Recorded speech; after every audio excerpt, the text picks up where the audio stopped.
Salut, oameni buni! Suntem aici o emisiune specială a podcastului nostru Comunitatea Liberală cu Vladimir Kara-Murza. Welcome, Vladimir, a special guest.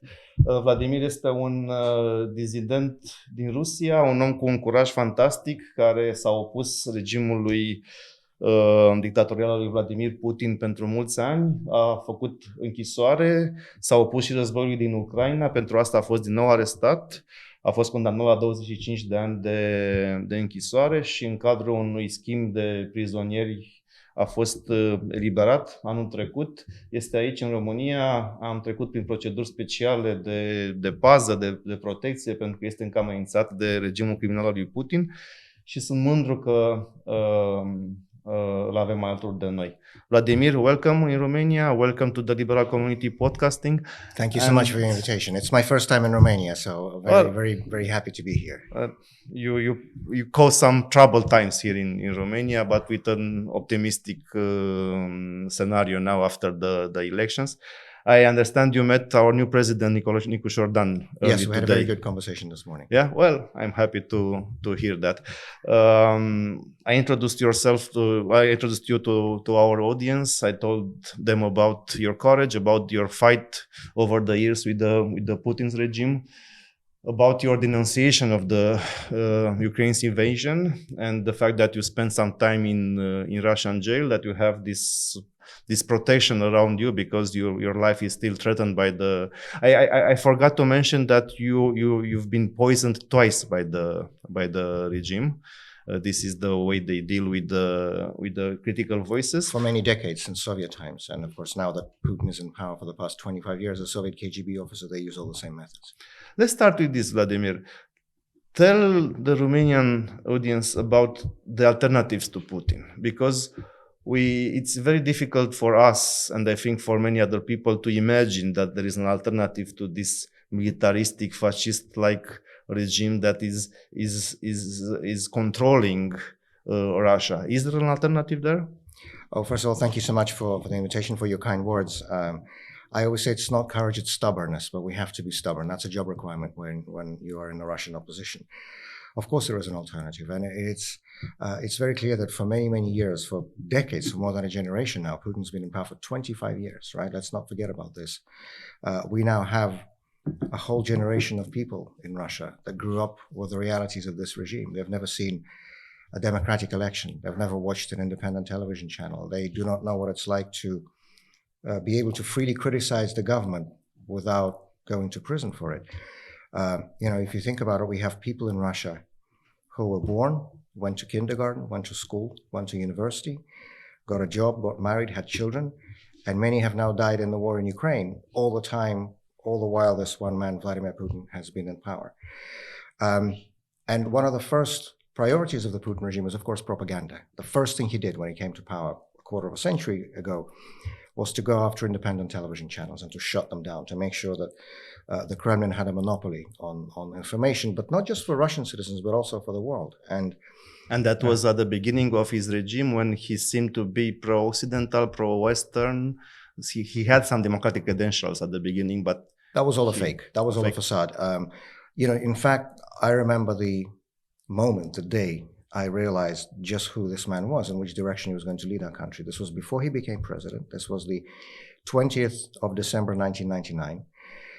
20th of December is still astonishingly celebrated by Russian security services as Chekist Day, the day of the founding of the Cheka, the Bolshevik, the Soviet secret police, back in December 1917.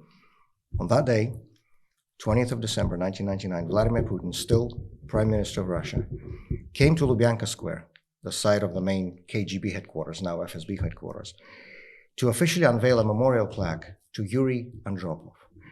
Now, Yuri Andropov was someone who represented the worst of the Soviet system, both in terms of the domestic repression and in terms of the outward aggression. And as the Soviet ambassador to Budapest, he was one of the architects of the 1956 invasion of Hungary.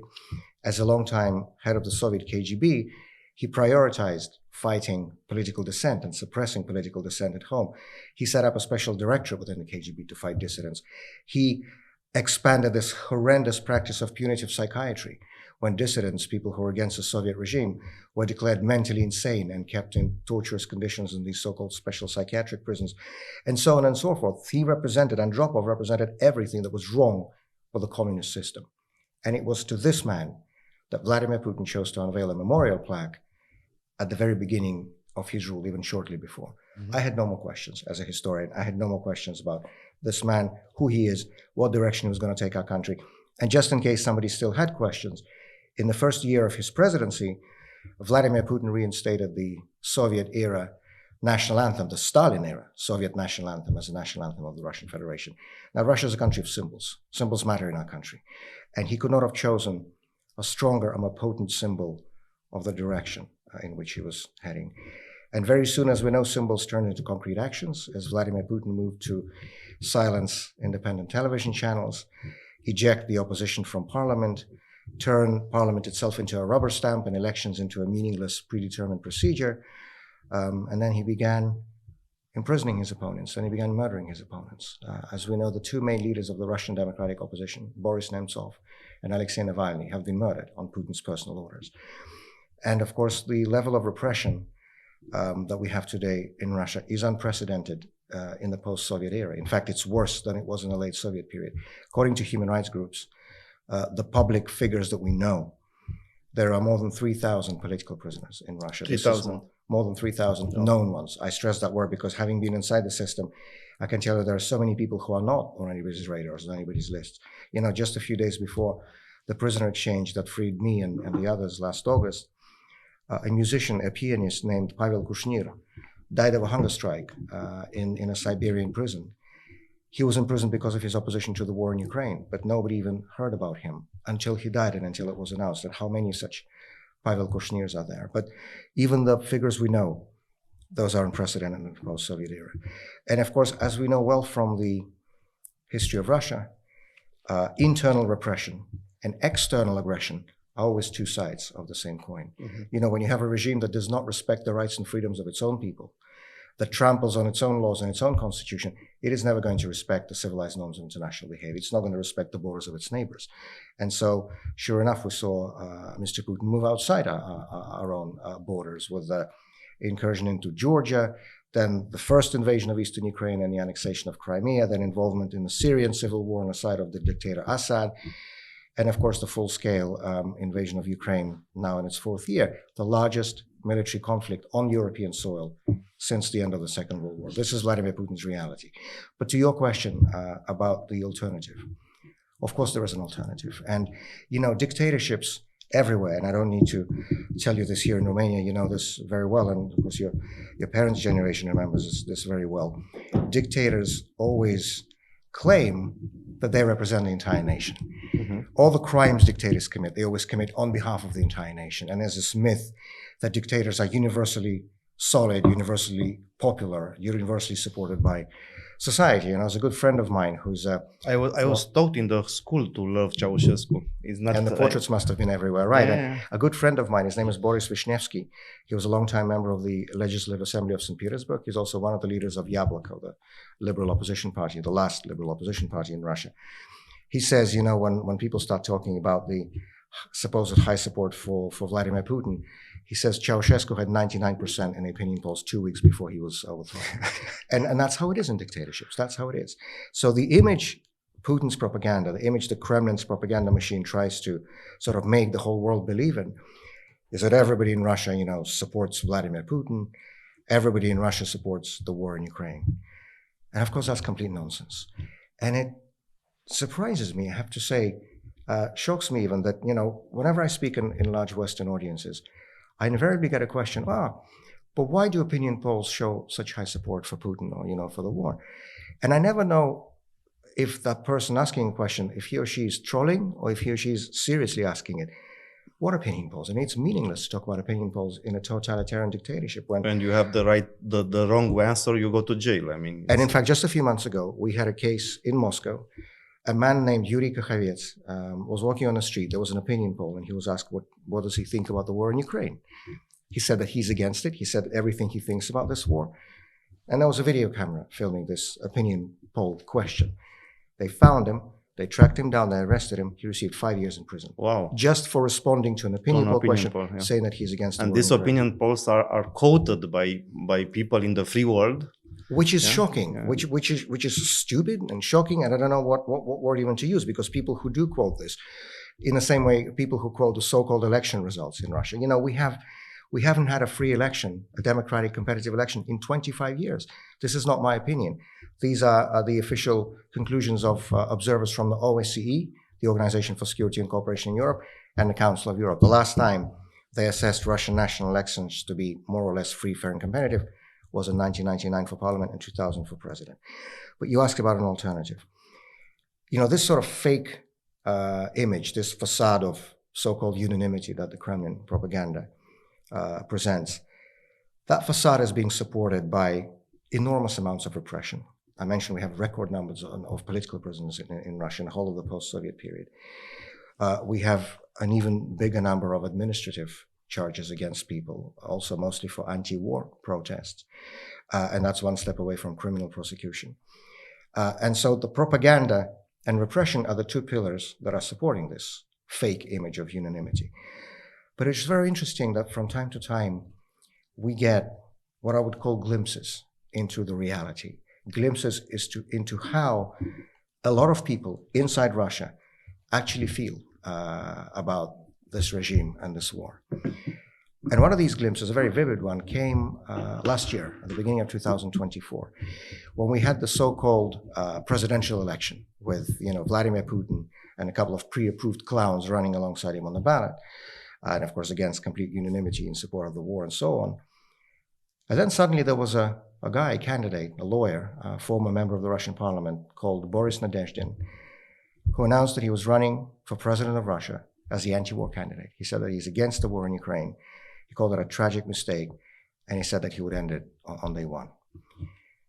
And Christian, the public response was just unimaginable. Suddenly, all across Russia, in large cities and small towns, from the Baltic to the Pacific, you had hours-long lines, 2, 3, 4-hour-long lines in the middle of the Russian winter, of people standing outside Nadezhdin's campaign offices to sign for him. Yes, to sign the ballot, nominating petitions to get him on the ballot. Not being afraid because it is illegal or not? When I say sign, I don't mean just sign. You put your name, your home address, your passport number, you put everything. And by definition, this goes to the state because it's for the official nomination. And yet hundreds of thousands of people did this. He needed 100,000 signatures to be on the ballot. He had no money. He had no administrative resource, obviously. He had no media access.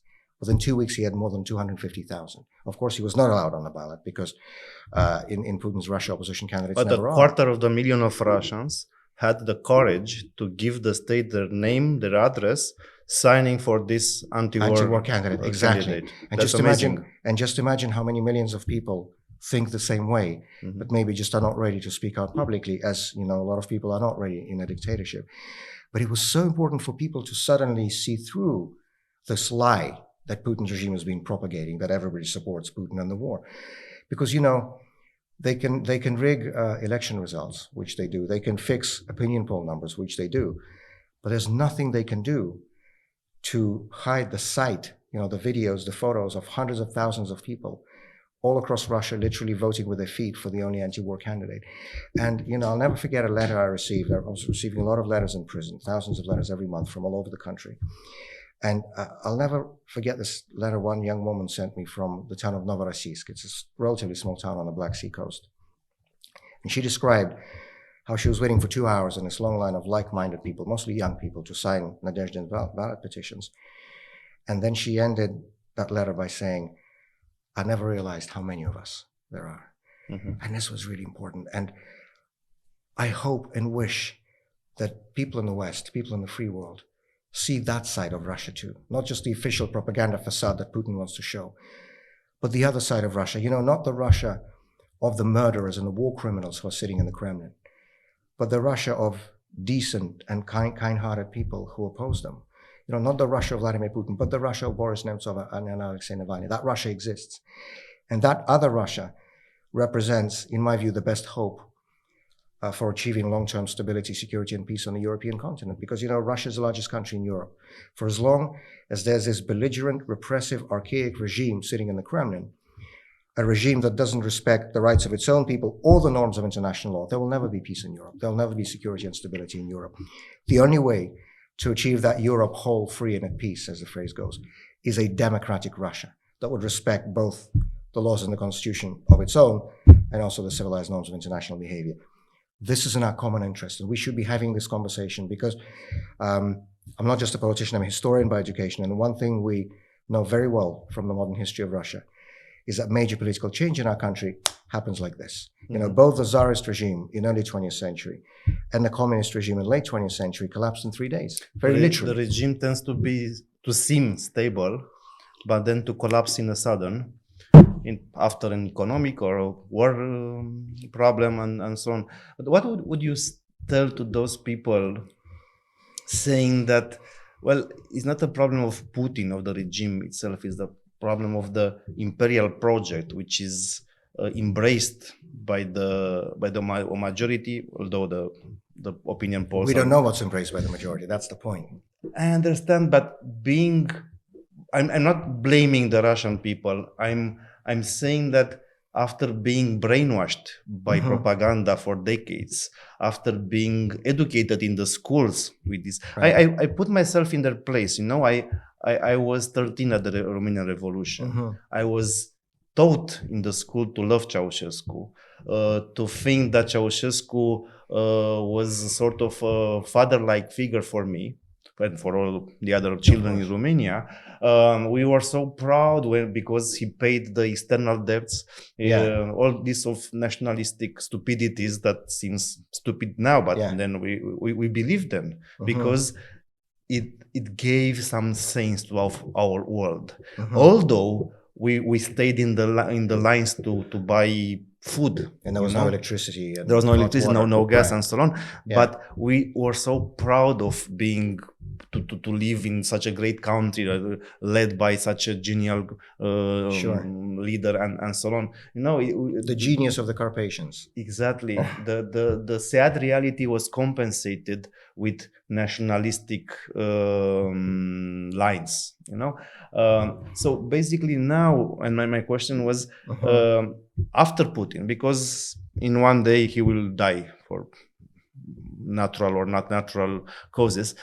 What will be there with all this propaganda, with all this mythology against the nationalism, against around the nationalism, around the imperial project? What will happen with all this? Well, I think you just provided the best possible answer for this question, because you just talked about all the brainwashing and the propaganda under the Ceausescu regime. And here we are sitting in a free and democratic Romania that's a member of the European Union, that's a member of NATO. And countries such as yours show that it actually is possible to overcome the legacy of that totalitarian trauma, to overcome the effects of decades and decades of brainwashing, you know, to make your countries normal again. And this is our goal. We want to make Russia a normal, peaceful, democratic country. And yes, there will have to be very important work done after the Putin regime is gone. By the way, you mentioned one day he might die. I wish him a long life and good health, because I want to see his face when he's sitting on trial in the dock, like Milosevic was in The Hague, you know, being held accountable for all the horrendous crimes he has committed, the war crimes in Ukraine, the crimes against our own people in Russia. I want to see his face when he's there. So I hope it's not as easy a way out for him as you suggested. But I think we need to learn from the mistakes that were made by the previous generation of Russian democratic leaders in the 1990s, when after the collapse of the Soviet regime, there was never really any profound process of decommunization in our country. There was never really any process of a public reflection, of a public accounting for all the crimes committed under the communist regime.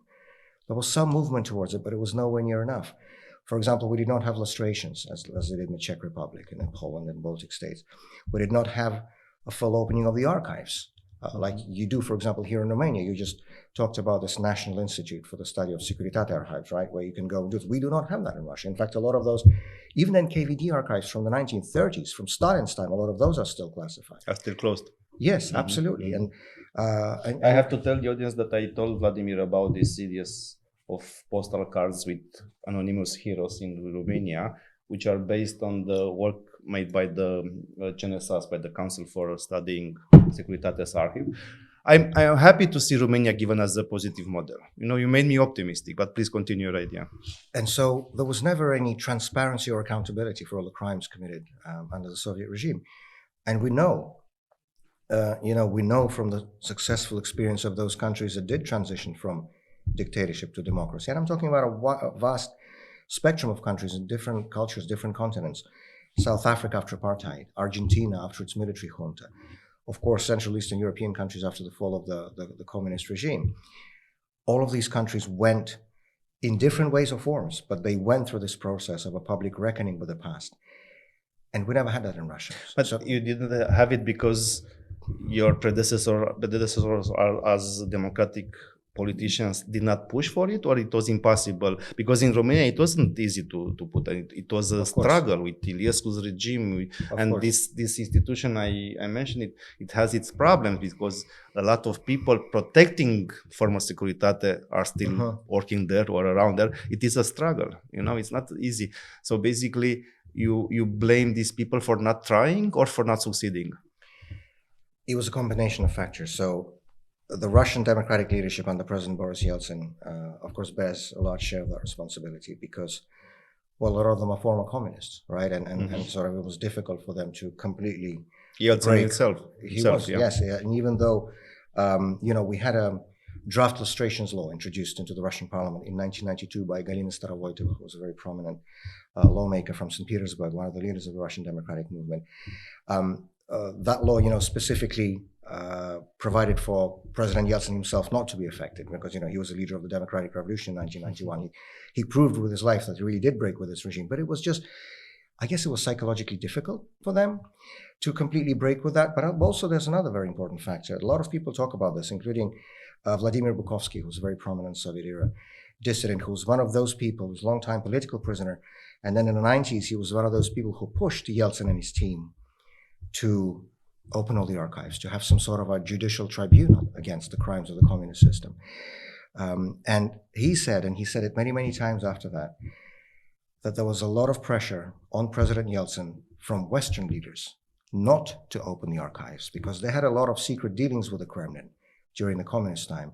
And they knew that if all the archives are open, they're going to find their own names in there. There was just one example. I wasn't aware of this. In 1992, there was a case at the Russian Constitutional Court when the Communist Party, the former Communist Party, went to a court against President Yeltsin, trying to challenge his decree on banning the Communist Party. And as part of that judicial process, some of the former Central Committee archives of the Communist Party of the Soviet Union were very briefly opened. And Bukovsky, as the expert from the presidential legal team at that process, had access to this. And one of the documents he found and published was an internal report from the International Affairs Department of the Central Committee to the Politburo, talking about the close collaboration between the Soviet government and the then Prime Minister of Finland, who was named Kalevi Sorsa, leader of the Social Democrats, longtime Prime Minister of Finland. And there was this document unearthed, with a stamp and seal saying that, he was actually a collaborator of the communist regime. This was 1992. There was a presidential campaign starting in Finland, and Kalevi Sorsa was a candidate. He wanted to run for president. And in fact, he was the front runner. But then when Finnish newspapers got a hold of the story, they published this document. He had to leave the election and leave politics in disgrace, essentially, because, that document was unearthed that showed, who this man really was. This is just one small example. Just imagine if all the archives were opened, as they should have been, how many names of Western politicians would have been in there. But my point is, we cannot afford to repeat that mistake the next time. When we talk about the mistakes of the 90s, people talk about, the corruption that happened then, the loans for share scandals and so on. Sure, these are all bad things, but, corruption unfortunately exists even in democratic systems. But there cannot be democracy with the KGB. And that was the biggest mistake by President Yeltsin. He did not disband that criminal state secret police that was the Soviet KGB, that for decades had been involved in persecuting and imprisoning and murdering millions and millions of our own people. And they just renamed it. They didn't disband it. It carried on. And sure enough, just 8 years after our democratic revolution, a KGB officer named Vladimir Putin suddenly comes to power because we know, and now we know it the hard way in our own example, that when evil is not publicly reflected on, is not publicly accounted for and is not publicly condemned, it returns. Yeah. And so the next time we have a window of opportunity for change after the fall of Putin's regime in one way or another, we will need to learn from those mistakes and not to repeat them again. There will need to be full transparency. All the archives, both Soviet era and now, will need to be fully open. And I think we'll still find a lot of names of Western politicians, including perhaps some in your country, in those archives. I'm pretty sure of that. That would be nice. We will need to make sure there's real accountability for people, for example, involved in the horrendous war crimes that are happening now in Ukraine, for people responsible for the assassination of Boris Nemtsov, for people responsible for the murder of Alexei Navalny. These people will need to be held accountable. And then, of course, all the structures that have been carrying out these crimes, the KGB/FSB, they will need to be fully dismantled for good, never to come back again. That is a mistake we need to learn from the 1990s. Make sure never your example with the former KGB officer Vladimir Putin raising a monument for the former head of KGB, Andropov, is a shocking one indeed, and speaks volumes about the lack of memory and actually the manipulation of the memory. And when I hear about these sort of examples, I feel better about Romania. For instance, we had several years ago a scandal here because some people, former Securitate officers, not having an official capacity now, raised a monument for their heroes in Pitești. This is a town in Romania when it is a military cemetery. It was a scandal, and the Secret Service backed down and say, okay, we are not involved in this. So basically, we have a network of former Securitate guys that are visible. They've been involved in the last elections with all these scandals and so on. But when we talk about memory, about the public discourse, they're not there. They're not present. They do not have the courage to be openly, to be brazenly promoting their heroes, the so-called heroes. Right. I mean, when we were upset about this case in Romania, but when I compare with your situation, it's a much better situation. Just last week, there was a monument to Joseph Stalin opened at the Moscow metro in one of the central stations. Wow. Last week. Yeah. And under Putin's rule, there have been more than 100 monuments to Stalin opened up around the country. To Stalin, the worst of the worst of the worst. Even that they're trying to bring back. Yeah, but it's a fight over the memory of that Stalin, because we know that he killed millions of people. On the other hand, the other side of the debate is saying that, well, he made from the Soviet Union a great country, a global power, and so on. It's always this with blood at the cost of millions of human lives. How can that ever be justified? This is I wanted to tell you. What would you say to those Romanians, which are many, because the Russian propaganda is so pervasive here, so present in Romania? Those Romanians saying, well, Vladimir Putin is a patriot. He loves Russia. He makes good things for Russia. How it's, beside this propaganda, how is the Russian society? How does it function now in a wartime? Well, first, to me, it's insulting to hear the very notion that Putin's somehow a patriot and he's done something good for Russia. He's destroyed our country's reputation. He made us into a rogue state. Which is now completely shunned by the international community. Not even the Soviet Union was isolated in the way that Russia is today. Look, when Putin came to power 25 years ago, Russia was a member of the G8, the club of the world's leading industrial democracies. Russia was a member of the Council of Europe. Russian citizens enjoyed the legal protections of the European Court of Human Rights. There was goodwill towards our country on the part of much of the international community. And look what he's done with that now. He's just totally destroyed it for the sake of some crazy dreams about restoring the lost imperial so-called glory.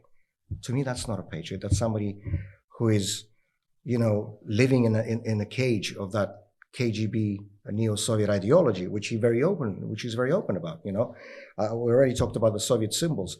Very early on in his rule, he also called the dissolution of the Soviet Empire, quote, the greatest geopolitical catastrophe of the 20th century. Really? The 20th century had 2 world wars. The 20th century had the Holocaust. The 20th century had the Armenian genocide. I mean, some of the most horrendous crimes against humanity in the whole history has happened in the 20th century. But for Putin, the greatest catastrophe was a peaceful dissolution of the Soviet Empire. This is who this man is. No, he does not love Russia. He only cares about himself, his regime, and preserving power. And what was the second part of your question? What would you say to those Romanians?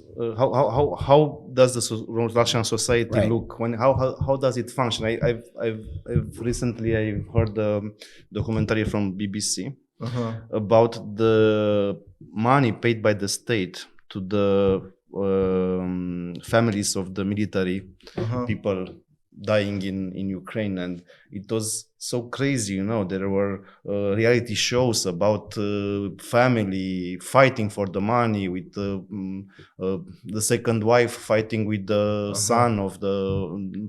It looked like a science fiction movie where dying has a price, and that society is incentivized to send people to die.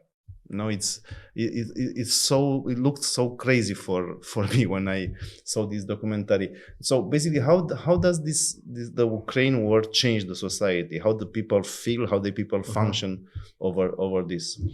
The overarching factor is fear. This is how Putin rules. The two pillars of Putin's rule over Russian society are propaganda and fear. So one, it's this 2 decades plus of brainwashing every day, because it's now more than 2 decades since the state has returned its full monopoly on television, which remains the largest source of information for the majority of Russian citizens. And then, of course, the second pillar is fear, because the reason all of our trials, for example, all the trials of the prominent political prisoners, were always shown on TV and saying, this is how many years this guy got, this is how many years this lady got for what he or she has done. This is all done visibly in order to make everybody else afraid, because it's a normal human desire not to want to go to prison, right? And I believe this fundamentally in any society you will not find many people who will be willing to speak up if they knew the price for that would be 10 years in prison. The fact is that we do have, even in the conditions of propaganda and fear of the Putin regime, there are so many people in Russia who are willing to pay this price. We've talked about the scale and intensity of repression under Putin, and that, of course, shows the horrendous side of this regime, but it also shows how many people in Russia are not okay with what's going on, with what's being done in their name, in all of our names, because Putin does this supposedly on behalf of Russia. And so many people, many thousands of people across the country have that moral need to go out and say, not in our name, this is not my war. And people go to prison for anything, for laying flowers at the monument to Taras Shevchenko, for example, the Ukrainian poet in St. Petersburg, for writing a Facebook post, for standing with a placard saying no to war, for just standing with a white piece of paper. We had even cases like this, for talking to someone on the phone. For the slightest expression of anti-war sentiment against the war in Ukraine, people can pay with many, many years of their lives. And frankly, when I look at the numbers of people who have chosen not to stay silent, and since the full-scale invasion in February 2022, that makes me proud of my country. Back in August 1968, when the Soviet Union invaded Czechoslovakia to crush the Prague Spring, of course, again, Soviet propaganda sort of presented this image of total unanimity in support of the invasion. All over the Soviet Union, there would be public meetings held at factories, at academic institutes, at cultural institutions, and so on. People raising their hands saying that we support this. And Soviet newspapers reported that support for the invasion, or brotherly assistance, as it was officially referred to, was unanimous. But then, one afternoon that August, 7 Russians came out onto Red Square in Moscow in a silent demonstration of protest against the invasion of Czechoslovakia. For your freedom and ours, this was the placard, the famous placard that they held. And they weren't on that square even 5 minutes. They were beaten up, arrested, and herded away almost immediately. But after what they've done, no one could say that there was unanimous support in the Soviet Union for the invasion of Czechoslovakia. And a Prague journal called Literárne listy, those same days in August 1968, as Soviet tanks rolled on the streets of Prague, they published an editorial saying that we now have at least 7 reasons for which we will never be able to hate the Russian people. It's those 7 demonstrators. Well, today, even if we look at the official dry police statistics in Russia, there are thousands and thousands and thousands of people all over the country who are publicly protesting against this war, this criminal war, and paying very heavily for it. And I hope the free world does not forget those people in Russia too, not just those, who are on Putin's side and who, as you say, do go to that war just to get some money. Yeah, it was so emotional for me to hear the news about the commemoration of Navalny when his parents went to the cemetery and hundreds of people were around, filmed by the security guys, and they had courage to show up. So basically, we have to hope in a different democratic Russia that will manage to survive and to maybe to lead this huge country at some point, because otherwise this idea of having a huge neighbor with an imperial project is creating nervosity, to put it mildly. For as long as there is some kind of autocratic, authoritarian regime in Russia, there will never be peace in Europe. The only guarantee of long-term stability, peace, and security on the European continent is a peaceful and democratic Russia. And how do you see scenarios? Because let's put it like that. The regime change is not in fashion anymore. Well, look, as we know from Russian history, as I've already mentioned, both the Tsarist and the Soviet regime collapsed in 3 days, and nobody predicted it. There was this really interesting book published last year in the United States at the University of Berkeley, California. It's a book by a well-known Russian sociologist, Professor Alexei Yurchak, and it's about the waning years of the Soviet Empire, so the late 80s, early 90s. And I love the title of this book. It was forever until it was no more. That's exactly how things happen in our country. It seems to be stable, strong, and powerful, and that it will last forever, and then it's gone in a moment. But the problem is people are not prepared for it. And I think the major reason, going back to one of your previous questions, for the fact that we had no illustrations, no accountability, no openings of the archive, one of the major reasons actually was that people just were not ready. People were not thinking this through ahead of time because nobody expected this to happen. And there was another very important mistake, in my view, also a very tragic mistake with a lot of negative consequences, that was committed by the West in the 1990s with regard to that new nascent democratic Russia. And that was the fact that the West really wasn't ready to assist Russia's democratic transition and to offer it the promise of a European and Euro-Atlantic integration the same way it was willing to assist, Poland and former Czechoslovakia and the Baltic states. I don't need to tell you here in Romania how important for many former Warsaw Pact countries in the 1990s was to have that light at the end of the tunnel, that promise, that prospect of European and Euro-Atlantic integration as an incentive to go through with these unpopular, difficult but necessary reforms, market reforms, democratic reforms. When Václav Havel addressed the American Congress in February 1990, he termed the entire process of post-communist transformation in Czechoslovakia as our return to Europe. This is a phrase he used because it was so important. It was much more than, visa-free travel or economic benefits. This was about returning to the European family. This was regaining a place in the civilized world. Russia never really had that offer, never really had that promise in the early 90s. You say that in the early 90s, Europe should have made an offer to Russia to become a member of the European Union? I'll give you one specific example. Example from history, because as a historian, I prefer to deal with facts, not counterfactuals or sort of my own ideas. On the 20th of December, 1991, there was a meeting of the North Atlantic Cooperation Council at NATO headquarters in Brussels. This was a body that brought together NATO ambassadors and former Warsaw Pact countries' ambassadors. At that meeting, Russian ambassador Nikolai Afanasyevsky presented a letter from President Boris Yeltsin of Russia to Manfred Wörner, the then Secretary General of NATO, for the first time officially and publicly raising the question of future Russian membership in the North Atlantic Treaty Organization. That letter did not even receive a response. Mm-hmm. And a few years ago, this is before PRISM, I was writing an article about this issue for a Polish Foreign Affairs magazine. And I went to the archives, I went to the Library of Congress in Washington, to other places, to look at the sources, the documents, the newspaper clippings and so on, to see how was it possible that something this important coming from the president of Russia is not even replied to. And at the end of the day, all the sources go back to the same point, that Western leaders were so shocked by this idea because they expected the Soviet regime to last forever, and then it was gone, and they did not know what to do. The New York Times article from that meeting said that NATO officials were too taken aback by Yeltsin's letter to offer a coherent response. This is a direct quote. This is unacceptable. We cannot repeat. They've been astonished. This narrative that, well, it wasn't coherent aggression from the Western world against Russia with the expansion of NATO. This is bullshit, because look at Romania. Now we are all used with the idea, well, Romania is member of the EU, of NATO, but we've been so close not to be accepted, because Romania was not accepted in the first wave of enlargement of NATO.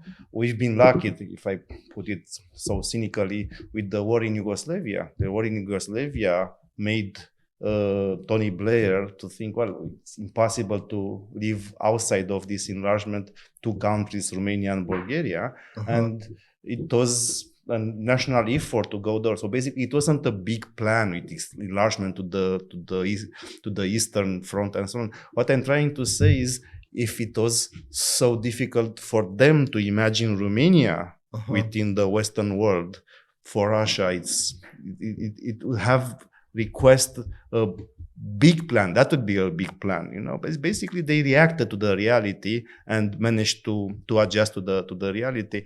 Maybe, let's put it like that. It was a coherent effort from Russia's side to become a member of NATO, because in the case of Romania, we had this agreement of all the political forces, including Iliescu, including the fascists like extreme right at that moment, Vadim Tudor, the old... Ceausescu's poet. Yeah, exactly, that one. So basically, all these guys with the democratic opposition signed a pact saying from now on, Romania, that happened in 95. Yeah. Okay? From now on, of course, they were bankrupt. They were totally bankrupt, economically speaking. No more new ideas what to happen with that regime. And the last instance, the last resort was to let's go to ask to become a member of the NATO. But that was the public debate. It was a huge public support for this. And after years of insisting, they got accepted. We got accepted because I was part of the project, of this project also. In Russia, and that this is my question, do you imagine this sort of pact, this sort of national strategy, national willing to become a member of NATO at that moment, of the European Union and so on? Because without that, having just sending a letter, it could be seen as a diplomatic joke after all. Well, that was certainly no joke. And the problem is, I think, as you just rightly pointed out in your own question, there was no plan. And that's the problem. And there needs to be a plan today. There needs to be a plan from the Western side. And from ours, of course, too, from the Russian democratic opposition. But now, since we're talking about the European, Euro-Atlantic angle, there needs to be a roadmap for the day after Putin. Because change in Russia happens so suddenly and unexpectedly, you know, once things start falling down, it's too late to sit down and think, okay, scratch your head, well, what are we going to do now? We need to have that roadmap, which is, you're absolutely right, I agree with you. They didn't have that plan in 91 because the Soviet Union was supposed to be forever. I can tell you 91, late 91, early 92, that was the peak of President Yeltsin's popularity. He just led the democratic revolution in August 1991 that defeated the Soviet regime, finally and irrevocably. In the autumn of 91, President Yeltsin received vast emergency powers from the Russian parliament, so he was free in what he was able to do, both economically and, of course, in foreign policy. In any case, it's the president who decides. And that letter was very serious. And the problem was that it met with zero response. And what we do know about these historic windows of opportunity, they're very small and they're very short. And Andrei Kozyrev, who was Russian foreign minister during the first Yeltsin term, so from 90 to 96, he recently published a memoir called Firebird, and I recommend this book to anybody interested in the history of Russian foreign policy. This is an amazing inside view of everything that was happening. It's just precious information in there. So he talks about the fact that he finally received a conditional yes from the American administration on Russian membership in NATO in 1995. Now, 4 years, this is an eternity in revolutionary times, when every day counts, where every week goes like a year. When that window of opportunity is, by definition, very short, you have to act fast. 4 years, forget about it. Although the window had long closed by then. It was already, the Chechen war was going on, the loans for share scandals and so forth. What's important, for example, if we were on the subject of NATO membership, as you know well, having been involved in this process, the vast majority of conditions for NATO entry are not military, they're political, to do with political freedoms, electoral competition, respect for human rights and so on. And that was very much needed in Russia at the time. But with that incentive, with that light at the end of the tunnel, in the form of that promise of European, Euro-Atlantic integration. And I mean, I don't think it makes much sense to sort of discuss the precise forms now, whether it be membership in NATO, European Union, or whatever. But one thing that's beyond any doubt is that Russia is a European country, mentally, historically, culturally, in every way that matters, geographically, obviously, too. But to me, that's not the most important part. We are Europeans, just like we are. Vladimir Solovyov, not the Putin propagandist, the famous poet and philosopher from the 19th century, Vladimir Sergeyevich Solovyov, once wrote that the correct noun for the word Russian is European. He said, we are Russian Europeans, just as there are French Europeans and English Europeans and German Europeans and so on. That the word Russian is actually an adjective. And that's absolutely true. And so this idea that, that Putin is trying to detach Russia away from our natural home, which is Europe, and sort of make our country into the junior vassal of the communist dictatorship in Beijing. Which is happening right now. Which is happening right now. Which has been happening for a lot of time. Exactly. But I can tell you a lot of people in Russia are very unhappy about this because we are a European nation. And to say that, okay, we're going to be detached from our own civilization and attached to somebody else's as a junior vassal, as essentially a petrol station that just provides them with energy, that's insulting to a lot of people. And so, yes, to answer your question, Christian, I absolutely do believe that post-Putin, when there will be a complete reassessment, a total reflection of what was happening, and a complete reassessment of the way forward, I think that Europeanness, that European identity for the new post-Putin democratic Russia will be a very important part of those changes. And it's very important for the West to stand ready, to have that plan, which, as you rightly say, they did not have in 1991, because none of us knows when that change is going to come in Russia. It could be in 5 years and could be 2 months. None of us knows. But we need to be ready, because at the end of the day, this is not some sort of a charity from the West. This is in our joint interest. If Western leaders are still serious about that goal of a Europe whole, free, and at peace, the only way that's ever going to happen is with a democratic Russia. Now we are approaching the end of our interview. Thank you for your time. It's fascinating for me because I studied in London School of Economics, the EU conditionalities to the Romania, Bulgaria, and other countries. And I fully understand your idea that when Putin regime or this regime, whatever will be in the head of it, will collapse, Europe should have a plan, should have a quick plan to integrate Russia. On the other hand, it's very difficult for me because European Union itself is in a state of confusion. It just think about that it cannot absorb Albania for 2 decades now. Right. The idea of this current leadership and current framework will be able to put such a quick plan sounds a little bit too far for me. But on the other hand, it is necessary because otherwise we will have an endless cycle of violence. Absolutely. If we repeat the same mistakes, if we are not ready for real change at home, and if the West is not ready to assist and to integrate that new Russia into a big Europe, then 10 years down the line, there'll be another Putin. There'll be another war. Yeah. In the Europeanization theory, it is an unequal relationship between, let's say, Romania and the European Union. Okay, Romania was so desperate to enter EU, and the EU put conditionalities and say, okay, you do that, and we will accept it. It is working, but it is unequal. One side puts conditions. Do you see Russia, because Russia has a different culture, it has this imperial culture, not in a bad way, I'm saying it is a big country. Russia sees itself as equal with the European Union. Do you see this sort of arrangement working in the case of Russia? Because sounds, again, science fiction for now. Well, first of all, if you're talking about countries with sort of great imperial past, look at the present European Union, look at Austria, look at France. They all have great European past.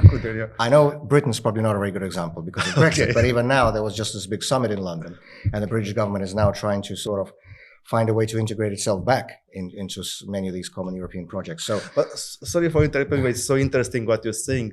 But on the other hand, Austrians, French people, they made peace with their imperial past. You don't see France willing to recreate the French Empire. Well, if we look at the recent election results, both in Austria and France, then I guess maybe not everybody there made peace with it, because the Austrian election was won by the far right, and in France they're close second. So there's still a segment of the society that still has not made peace with it, and that shows how difficult a road this really is to overcome. This not only totalitarian past, but also the sort of these imperial ambitions that countries had in the past. But more specifically to your question, so generally speaking, I don't see any impediments here, because again, we're not talking about the Russia in its current form. We're talking about a normal, peaceful, democratic Russia that will seek to live in peace and cooperation with its neighbors in Europe, as opposed to constant confrontation that Putin is now. And for that Russia to sort of make compromises to be a part of this big European community, why not? And more importantly, we have already done this. Back in the 1990s, when Russia had its accession process to the Council of Europe, which also went for a long time. It was a cumbersome road. Finally, Russia was admitted in 1996 as a member state of the Council of Europe. The Russian democratic government at the time had to make a lot of concessions, a lot of compromises. As you put it, a lot of conditions had to be met. We had to abolish the death penalty, which happened in 1996 as a permanent moratorium, which cannot be undone. For example, the prison system had to be transferred from the security forces, so from the Interior Ministry, onto the Justice Ministry, where it stays to this day. And that actually did lead to a certain humanization of the prison system. And although a lot of things, when I was in prison, are exactly the same as they were described by Soviet dissidents in the 70s, some things are different. For example, I had the right to letters, right? Back in the 70s, that was not the case. Mm-hmm. Now, I could not call my wife and children. That was prohibited. That's the old Soviet practice where they seek to punish not just the political opponent, but the family too. But at least I had the letters. And that was also as part of the big change, as part of the whole package of conditions that Russia had to accept when we joined the Council of Europe as a member state back in the 1990s in a very different time. So there is precedent for that. And I don't see this as some kind of impediment if there is goodwill from both sides. So if a future democratic Russia understands why these conditions have to be met, that the end of that road will be a Europe whole, free, and at peace. The end of that road will be Russia returning to the European family, returning to the civilized world, and being a normal, accepted partner in the international community.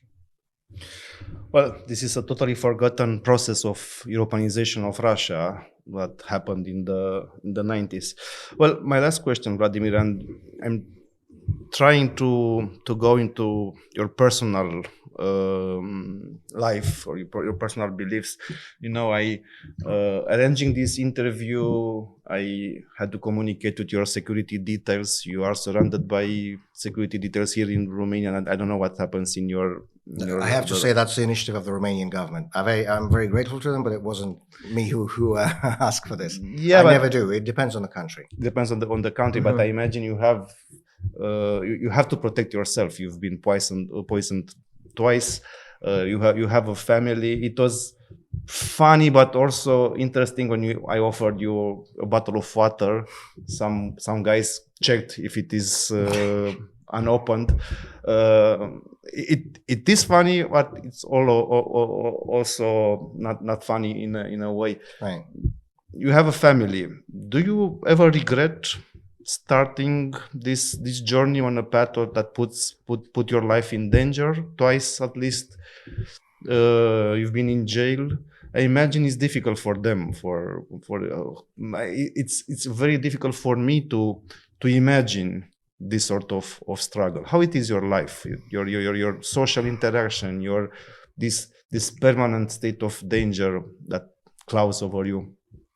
I do have a wife. I have a family. I have a wife and 3 children. And the hardest thing for me when I was in prison was not being able to even talk to them. It's an old communist era tactic where the regime seeks to punish not just the opponent, not just the political prisoner, but the families too. I was just once allowed when I was in Omsk in Siberia, when I was in prison there, I was just once allowed to call home. It was just before Christmas. And I received a permission for one 15-minute phone call. I have 3 kids, so my wife literally had to stand on the other side with a clock, with a stopwatch to measure, and once the 5 minutes were up, she had to physically take the phone from one child and give it to another. I mean, this is heartbreaking. This is torture for the family too. And I have to tell you, every day when I was in prison, every single day, that was my thought, that, you know, I've let my family down. I would be lying if I said anything other. I think this is a dilemma for, I think actually for a lot of people, not necessarily involved in dissident movements in authoritarian countries or in politics general like you are, but I think it's a dilemma for a lot of people who have, you know, a mission in life or strong beliefs in life or a profession that they really, you know, adhere to. You know, we have what is called our big world, right? That's our mission, our beliefs, our profession, our religion, and so on. And then there is what I'd call a small world, which is our family, the people closest to us, you know, our wives, our children. And each of these worlds, the big one and the small one, are as important as the other. It's impossible to choose between them. And the most difficult situation a human being can be put in is when there is that choice between the big world and the small world. I very much hope that my children, when they grow up, I mean, they are almost grown up, all of them now, but it is my hope that they will understand why I couldn't do anything else. I've been in this for 25 years. I started working with Boris Nemtsov back in 1999. At the same time as Putin was coming to power, all these years I've been in opposition to this regime. I'm not okay with what this regime is doing to my country. I'm not okay with what the regime is doing to other countries like Ukraine. I'm not okay with Russia, the country I love, my home country, being turned into this criminal, corrupt, KGB-run aggressive dictatorship. I want to change that. And, you know, unless we do something to change our country, nothing's going to change. We have to act. And one of the reasons I'm doing is because I want my children to be able to live in a free and democratic and peaceful Russia as Russian citizens, which they are. And so, no, I do not regret. I cannot regret. I could not have done it any other way. And I'm very grateful to my family, to my wife, Evgenia especially, and to my children for their understanding and for their solidarity and for their support, because it's, as you know, we cannot do this without the support of our loved ones. And I very much hope that one day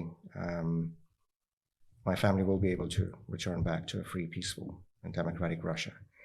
I have no doubt that they will come, but I think it's very important that we continue our work to the best extent that we can to try to bring that day a little closer. Wow, that was emotional. Thank you for all your activity and for your time also.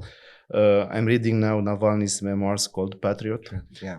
It's an extraordinary book. I will recommend to our audiences. It was translated in Romanian recently. Okay, amazing. Yeah, I consider you to be a Russian patriot, because you cannot love your country and making it less democratic, less prosperous, and so on.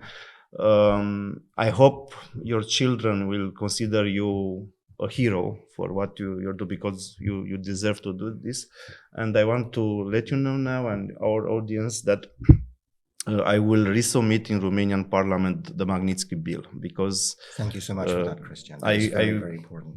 It's a small contribution beside what you're doing.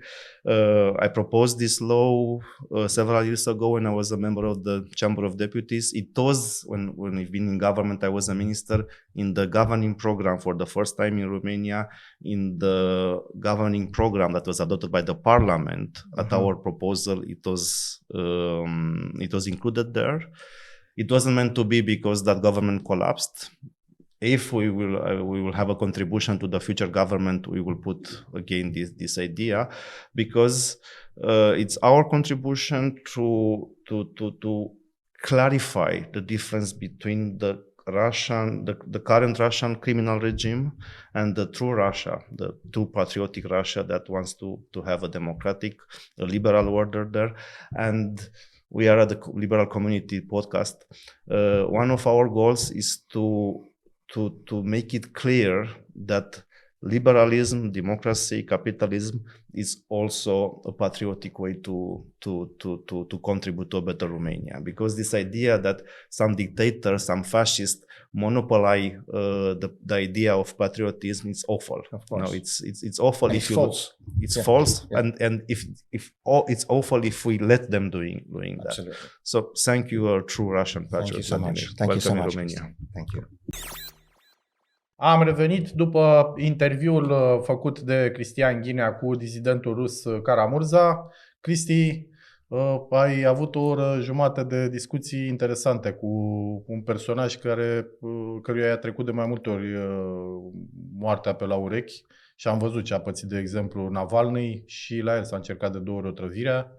Nu s-a că chiar s-au fost otrăvit de 2 ori. Da, și la Navalny, la fel, mai că a scăpat. Da, și Navalny a scăpat o dată, înainte să fie în pușcărie. Bă, e un personaj istoric totuși, mi s-a zgrebuit așa pielea pe mine de câteva ori, mai ales la faza aia când a zis că a avut după câteva luni de închisoare, când a protestat împotriva invaziei Ucrainei, a avut 15 minute de telefon cu familia, drept, și are 3 copii. Și stătea soția cu ceasul să oprească după câteva minute pe fiecare, știi? Adică oamenii ăștia pe care îi admirăm, trebuie să am încercat să ne punem și în papucii lor de persoană reală. Dați seama ce înseamnă pentru familia aia și 3 copii, soție. Noi am citit în cărți despre cazuri din astea dramatice de dizidenți români imediat după ce au venit comuniștii și au început arestările. Și puteai să te gândești, dar acum chiar vorbești cu unul care chiar a trăit, adică e în viață. Nu mai citești în carte. Și trăiește aici, a venit la noi în studio cu SPP-ști după el. A fost chiar amuzant, așa, când i-am oferit, i-am zis cafea, ceai, știi, și mi-am zis ceai, i-am zis, ops. Și asta venea imediat după, l-am întrebat dacă vrea apă, i-am dat o sticlă cu apă și SPP-istul a luat-o să vadă dacă e sigilată. Da, știi? Da. Fut așa ochii mari și după aia când i-am zis dacă vrea cafea, ăsta SPP-istul a zis ar trebui să verificăm de unde o luați. Știi? Și el și-a dat seama că vorbeam în română ceva care părea bizar și el nu vrea, adică a refuzat hai să depășim momentul, știi? Da, și când trăind într-o țară liberă, chestiile astea par să te șochează și pe lângă asta substanța interviului a fost foarte, foarte bună.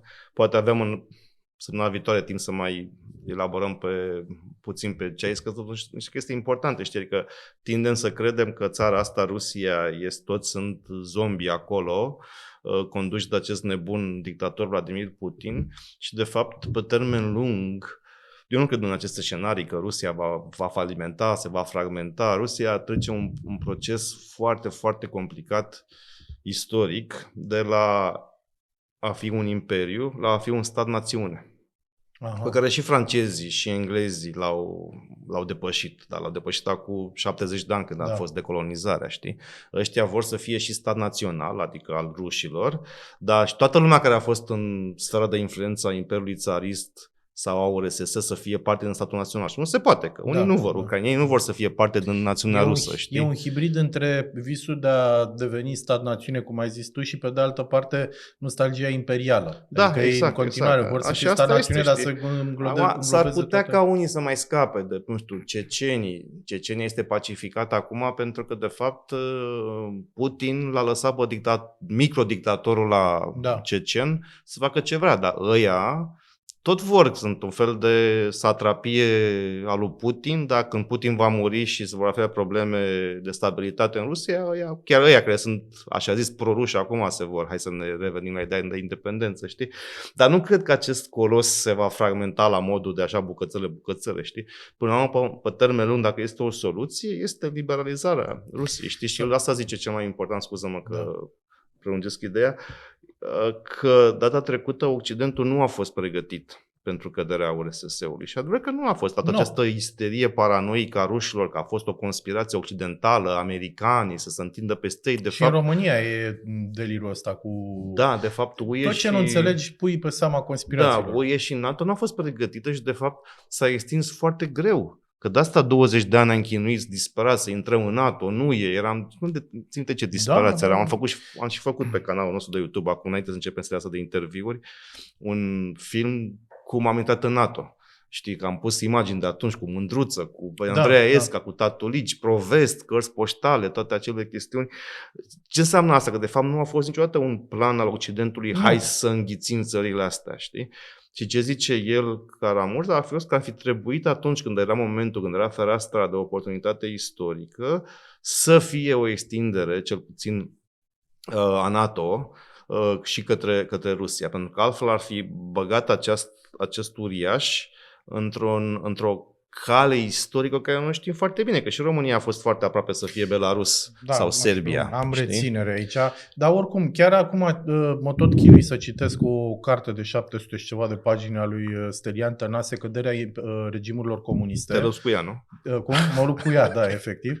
E formidabilă cartea, absolut senzațională, luată țară cu țară și acolo sunt prezentate toate discuțiile pe care le-a avut Gorbaciov, nu numai în interiorul lagărului comunist, dar și cu liderii străini și ce vorbeau ăștia între ei în Occident. Și nimeni, toți stăteau cât mai departe de blocul socialist ca să nu cumva să le dea apă la moară forțelor conservatoare de la Kremlin, care atât așteptau ca să spună Gorbaciov e agent străin, ăștia vor să ne distrugă și să mobilizeze forțele astea intrate în adormire. Și să ne aducem aminte că Bush, cu doar câteva luni înainte ca Ucraina să-și declare independența, s-a dus la Kiev și le-a zis nu vă sfătuiesc să faceți chestia asta, rămâneți în interiorul URSS.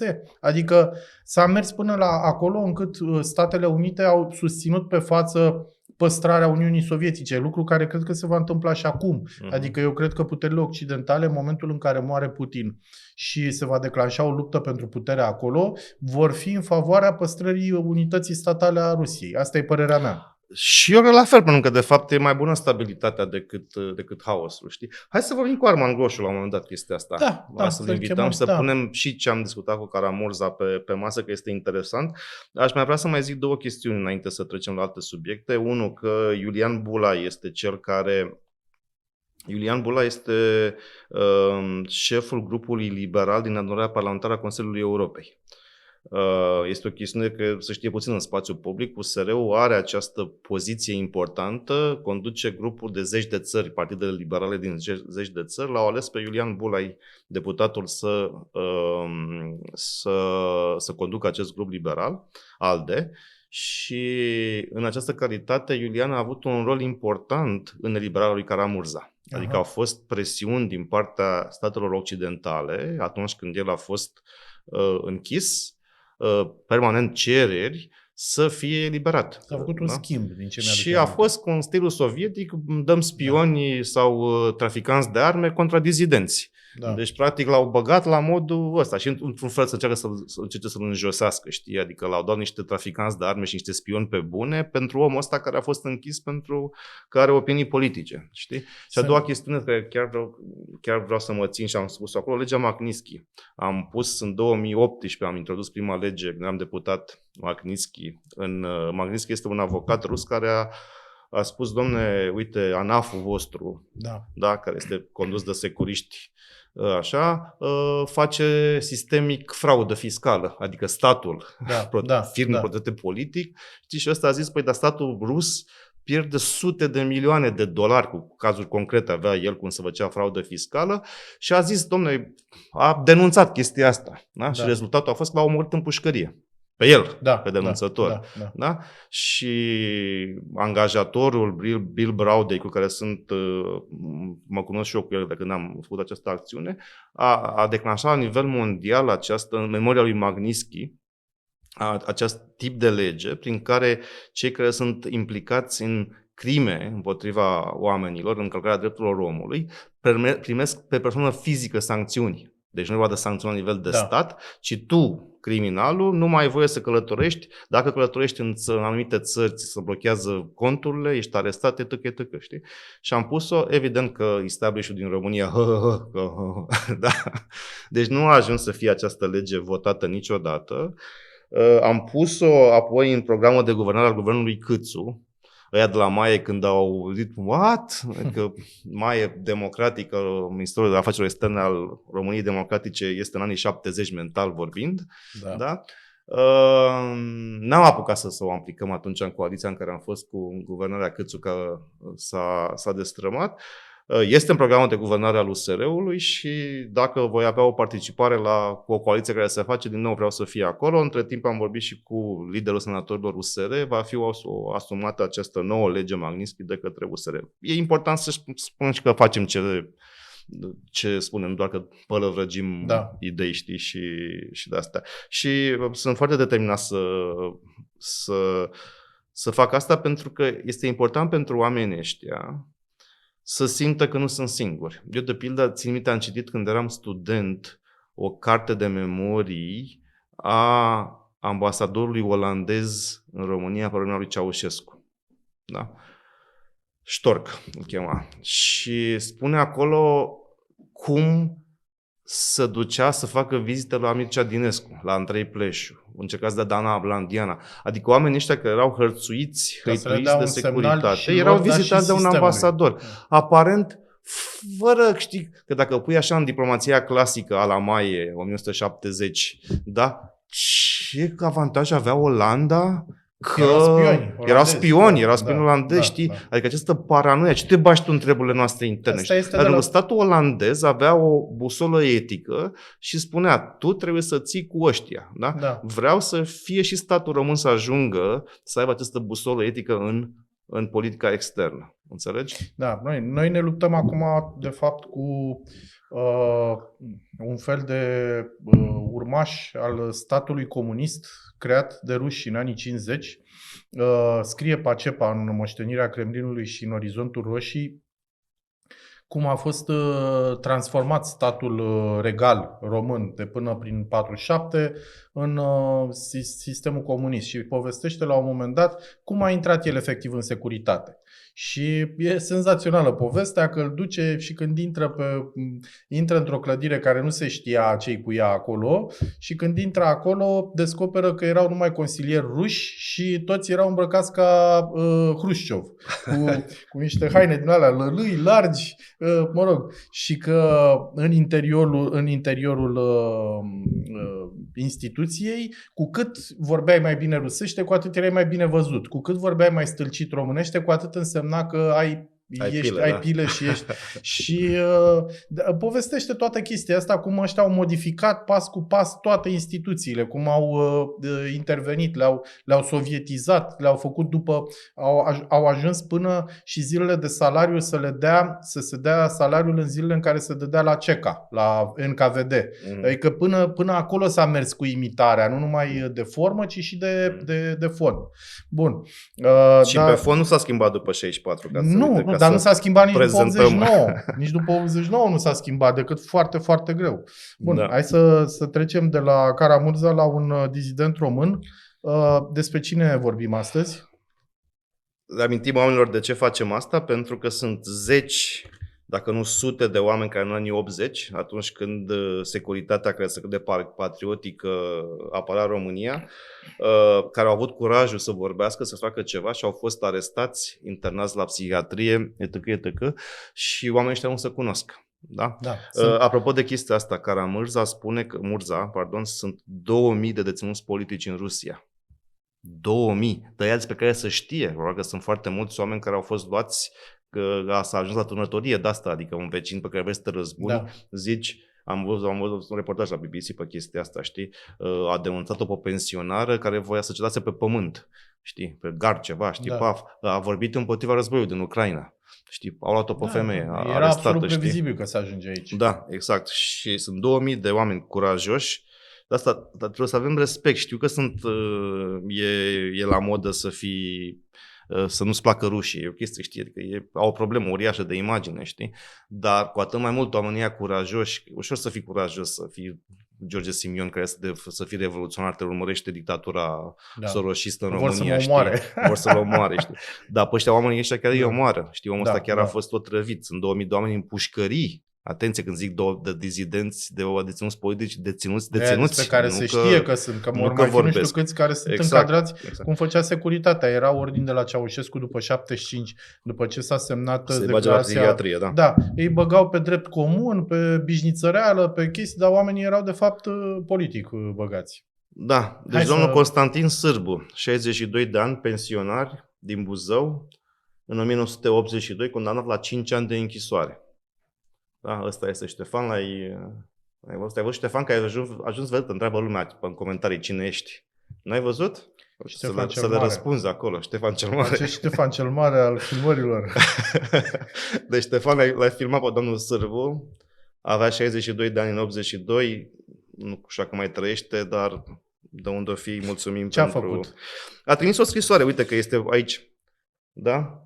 A semnat Neam Român, că e de-a întâia, dar l-au prins, da. Știi? Neam Român, către Comitetul Central al Partidului Comunist Român, scris cu udânii, nu știu ce rămăsese în 82 cu chestia asta.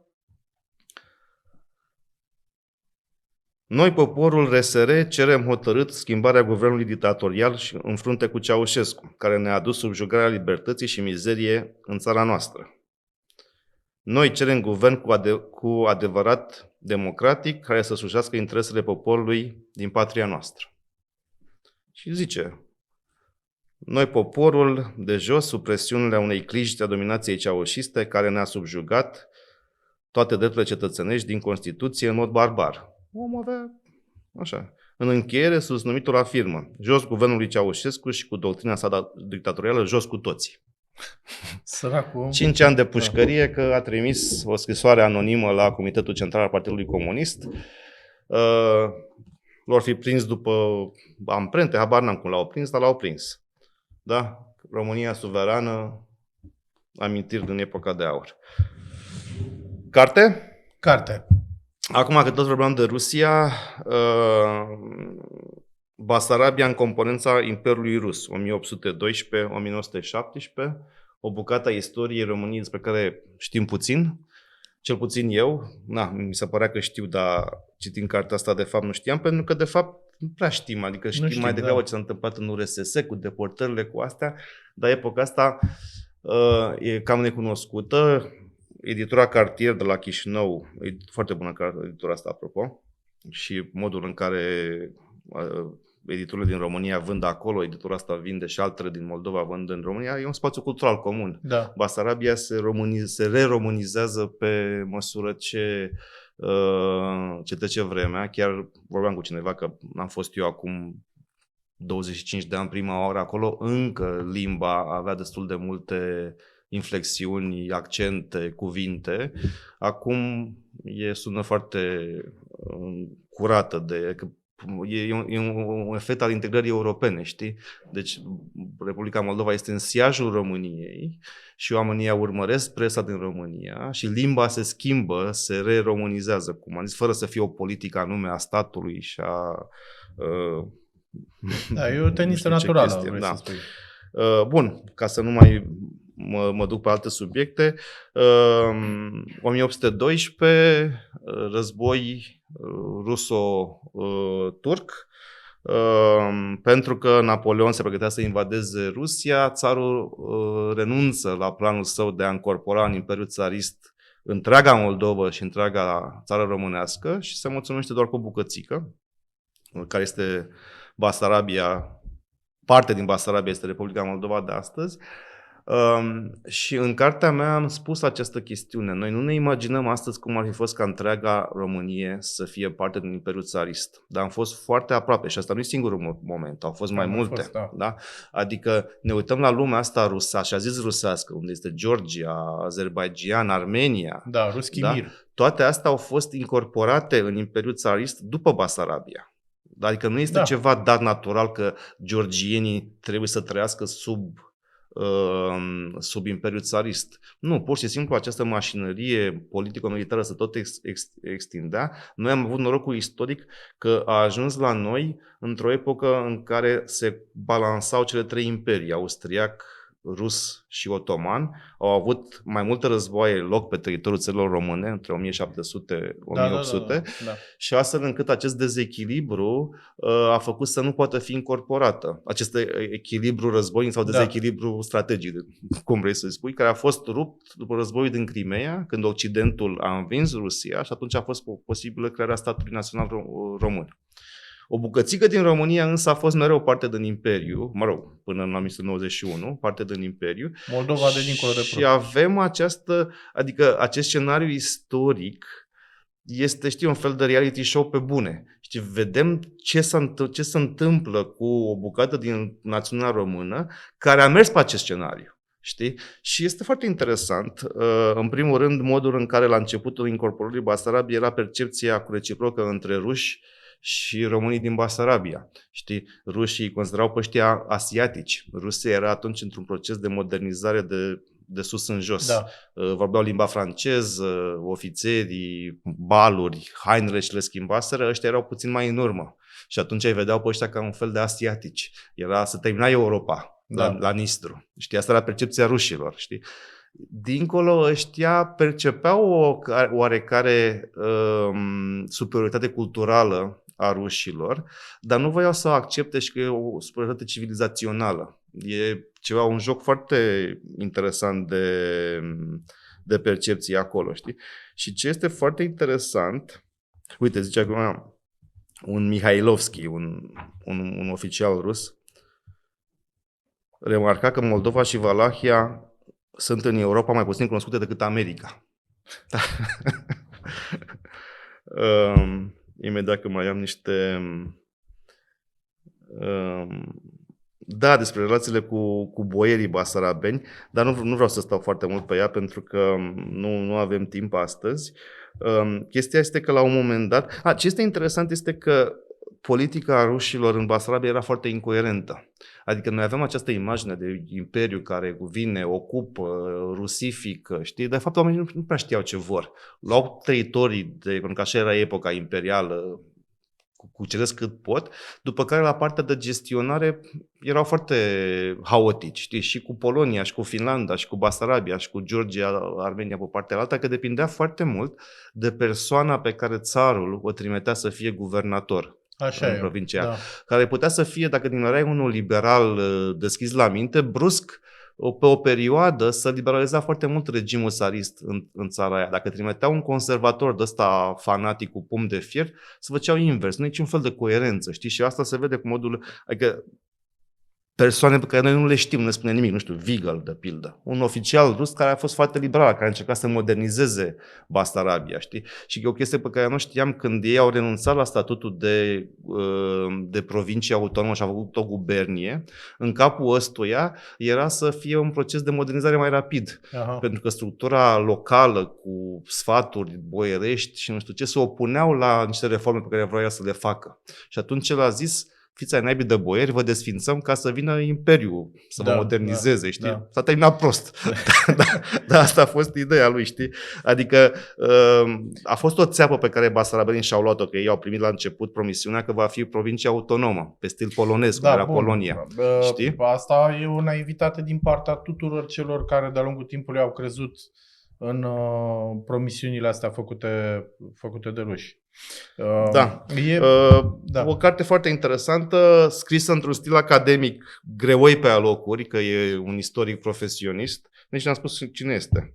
Andrei Cușco și Victor Tachi sunt basarabeni care au studiat arhivele rusești de la San Petersburg și Moscova despre ce se întâmplă în Basarabia. Eu am citit un tangențial prin diverse cărți despre Basarabia, văzut-o din perspectivă rusească. Într-una dintre cărți a fost chiar m-a surprins. Am găsit un capitol în Revoluția Rusă, tragedia unei națiuni, scrisă de un istoric american, cred. Foarte bună cartea, tot așa, un ceaslov din ăla. Da, cu tălupție. Da, exact, de aia pe care se pare că nu termin niciodată.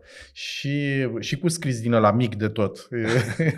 Da. Și povestește la un moment dat unul din personaje cum a fost desemnat guvernator în gubernia Basarabia și cum a ajuns acolo și cum i-a găsit pe toți și era o elită din asta locală, arhaică și obedientă și se gudurau și, mă rog, foarte interesantă și descrierea făcută.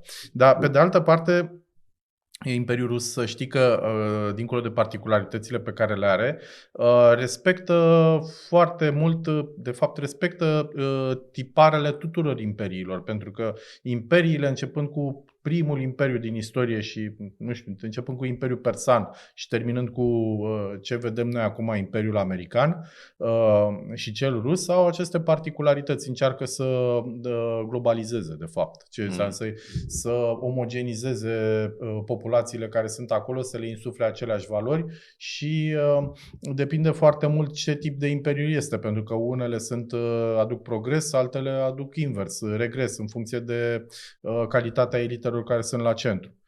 Bun, la ruși există și această particularitate că o foarte lungă perioadă de timp centrul, în loc să ia resurse de la periferii, să le ducă spre centru, a făcut invers. Uite, avem cazul celor 45 de ani de bloc socialist în Europa.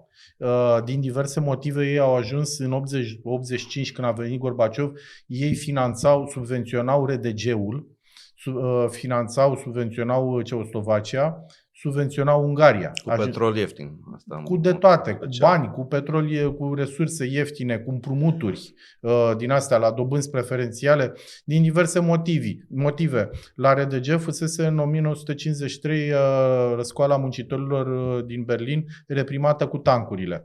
Pe urmă, ăștia RDG-ul era un fel de vitrină a socialismului. Ei trebuia să fie, era oglinda RFG-ului. Și ajunseseră să construiască la marginea zidului Berlinului, pe partea estică, cartiere de locuințe luxoase, special ca să vadă locuitorii uite ce bine o duc ăilalți de dincolo, de după zid.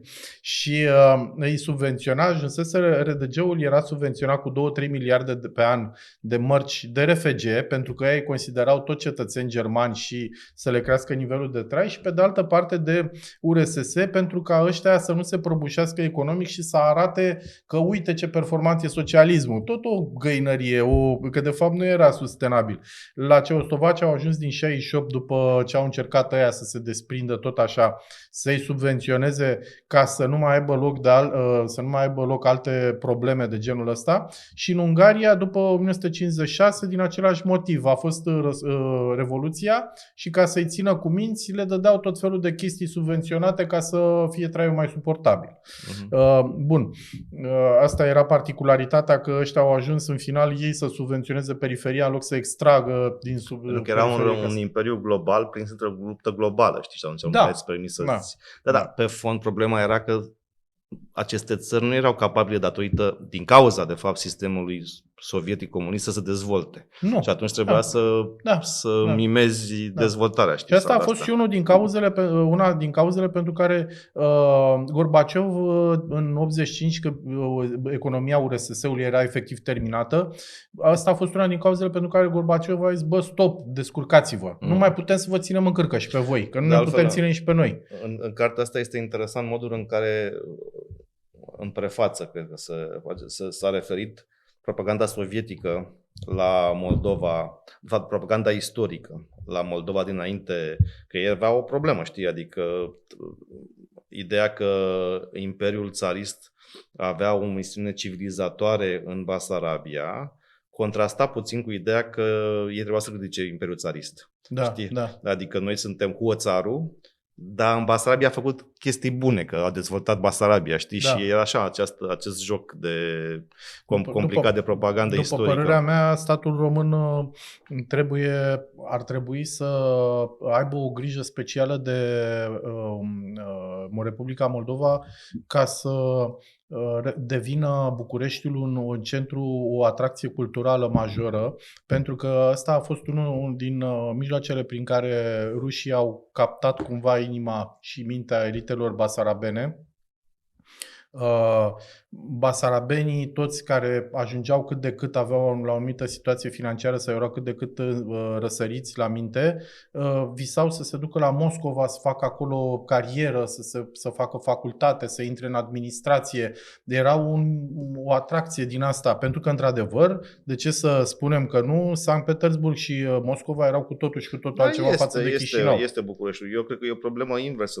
Noi atragem, creăm Republicii Moldova un brain drain foarte mare, pe care nu-l realizăm.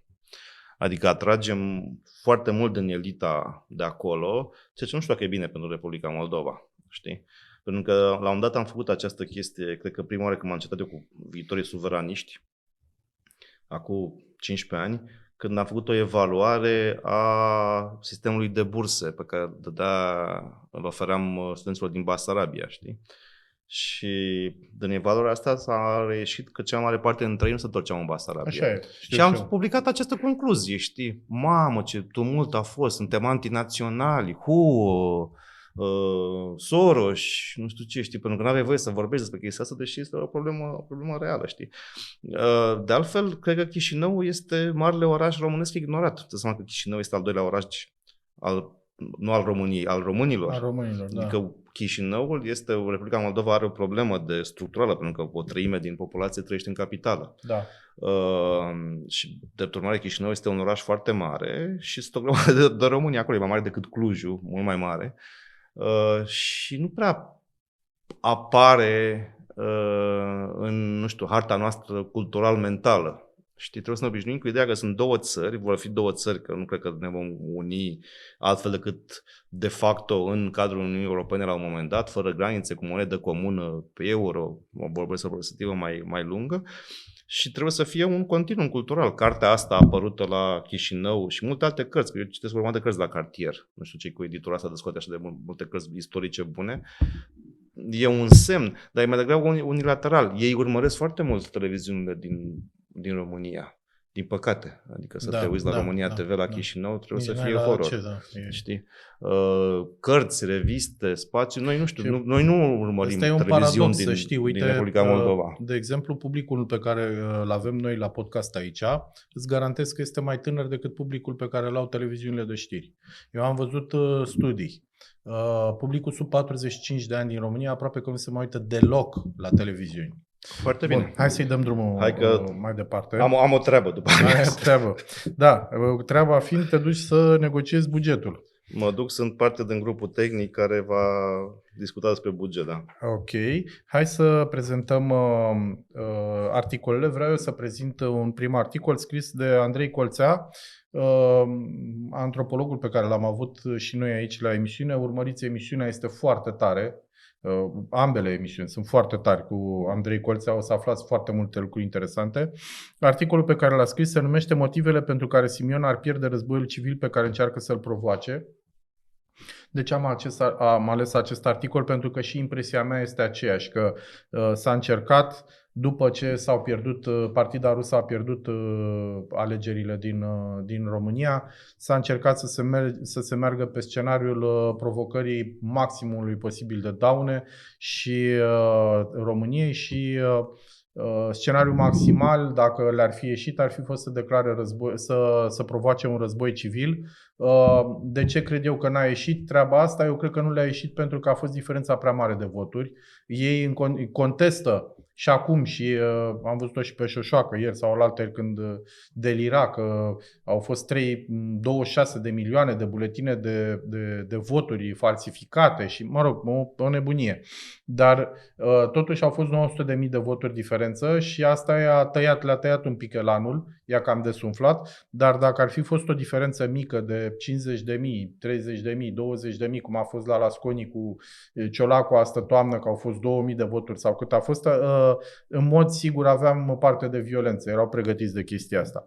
Bun, și Andrei Colțea explică, pe de o parte, de ce crede că Simion a încercat să provoace acest război civil și descrie faptul că, vorbește la un moment dat de un sociolog, Walter Lippmann, care explică că votul este substitutul civilizat al glonțului, lucru cu care iarăși sunt de acord și am mai întâlnit teoria asta.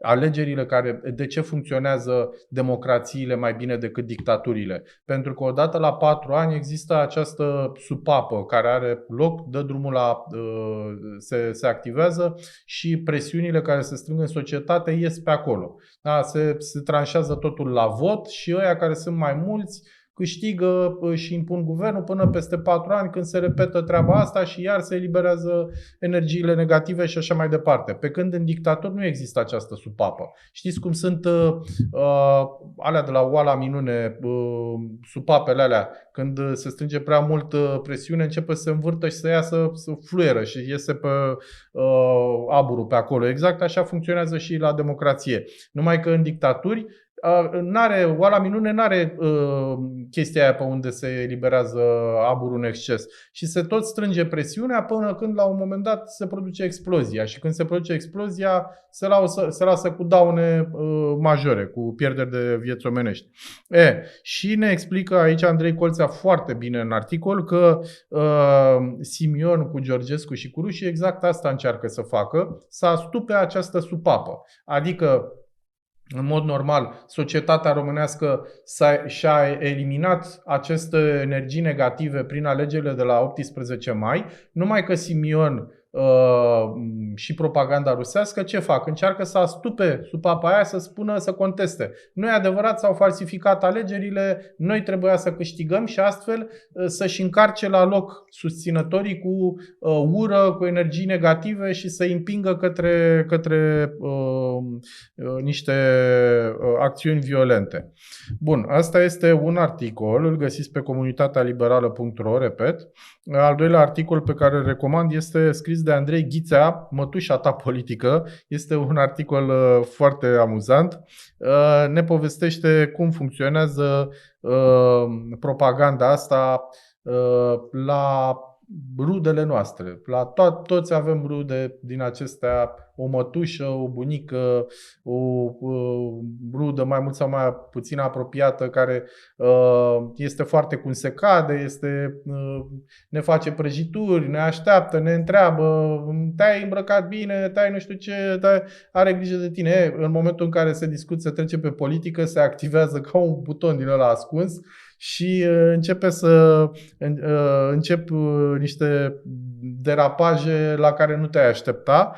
Și explic aici Andrei Ghițea cum se produc lucrurile astea. E vorba de niște oameni care se tem foarte tare să nu fie rămași în urmă, încearcă să rămână în continuare activi pe rețelele de socializare, pe tot felul de grupuri. Ei nu știu foarte bine cum funcționează chestiile astea și în cazul foarte multora dintre ei, în ultimele luni, nici n-au sesizat când grupul pasionaților de făcut mâncare, de exemplu, ce mai gătim astăzi, dispare și în locul lui apare un alt grup că, nu știu,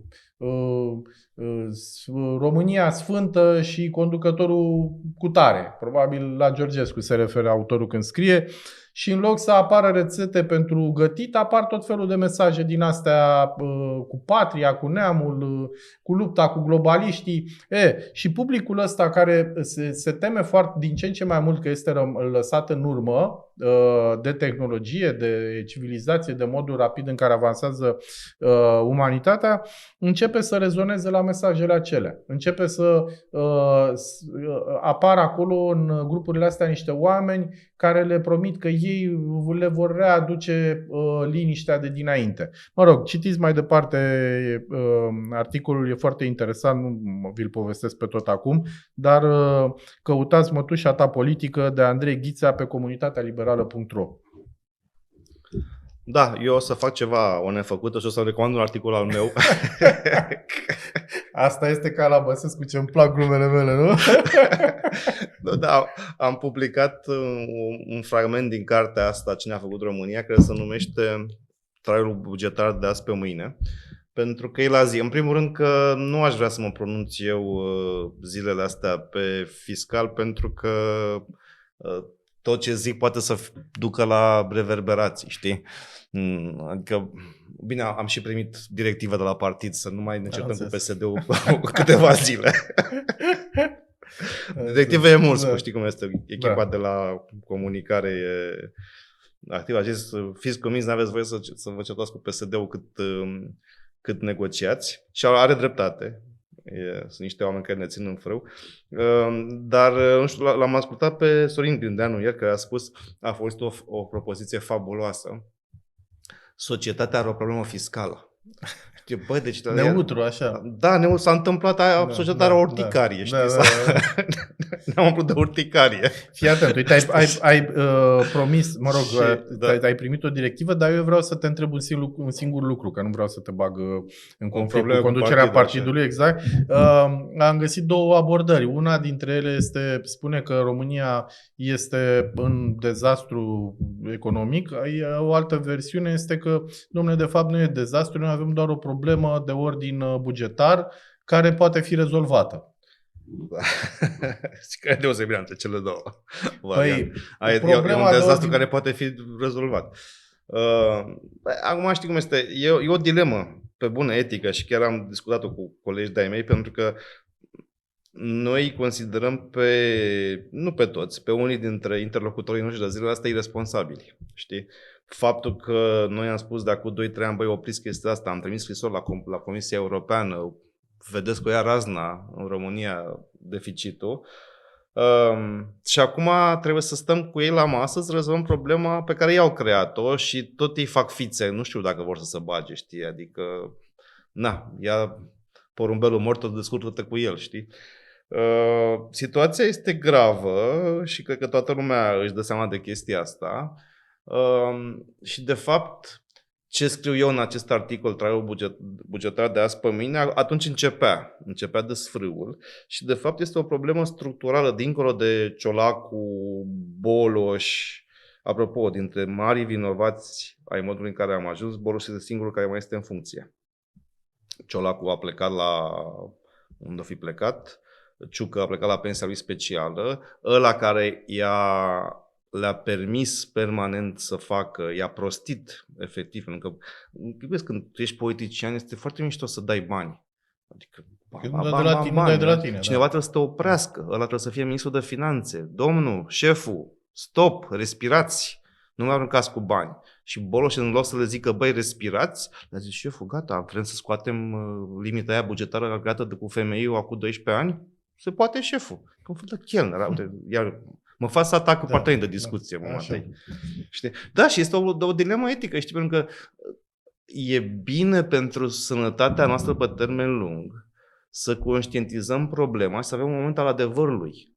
Ca să nu se mai întâmple, știi? Ăștia nu și-au dat lege. Ăștia nu și-au dat lege ca să fie scutiți de consecințe. Ba da, Boloș și Ciolacu.